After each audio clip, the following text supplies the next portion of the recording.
अस्सलामुअलैकुम वरहमतुल्लाहि वबरकातुहू। नाज़रीन कराम, जैसे कि हमारे कुरान करीम तजवीद क़वाइद के साथ सिलसिला हमारा चल रहा है और 10वां सिपारे तक सूरह तौबा आयत नंबर 36 तक हम पहुँच गए थे। बस दरमियान में कुछ इंसान के मामलात भी होते हैं। कई इंसान जो है ना कभी कभी मसरूफियत की बिना पर आप हज़रात से काफ़ी दिनों से मैं तसलसल बरकरार न रख सका, तो आज जो है ना आप हज़रात से दोबारा स्टार्ट करना है और आप हज़रात से गुजारिश है कि आएँ कुरान करीम की आयत नंबर यानी 36 से आज का सिलसिला हम जारी रखेंगे।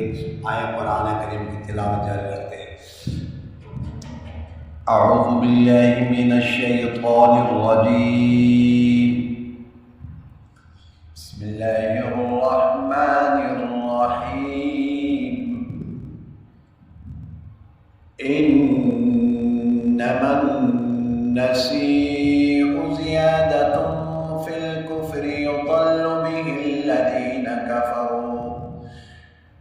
कफ़रू युहिल्लूनहु आमन व युहर्रिमूनहु आमन लियुवाति'ू इद्दत मा हर्रमल्लाह फयुहिल्लू मा हर्रमल्लाह ज़ुय्यिना लहुम सू'उ अअमालिहिम वल्लाहु ला यहदिल क़ौमल काफ़िरीन। या अय्युहल्लज़ीना आमनू मा लकुम इज़ा क़ीला लकुम इंफ़िरू फ़ी सबीलिल्लाहि इस्ताक़ल्तुम इलल अर्द अरदीतुम बिल हयातिद दुन्या मिनल आख़िरह फमा मताउल हयातिद दुन्या फिल आख़िरति इल्ला क़लील।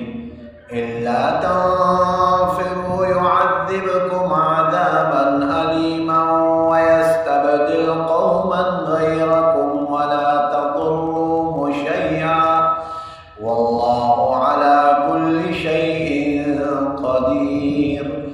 इल्ला तंसुरूहु फ़क़द नसरहुल्लाहु इज़ अख़रजहुल्लज़ीना कफ़रू ثاني اثنين إذ هما في الغار إذ يقول لصاحبه لا تحزن إن الله معنا فأنزل الله سكينته عليه وأيده بجنود لم تروها وجعل كلمة الذين كفروا السفلى وكلمة الله هي العليا والله عزيز حكيم।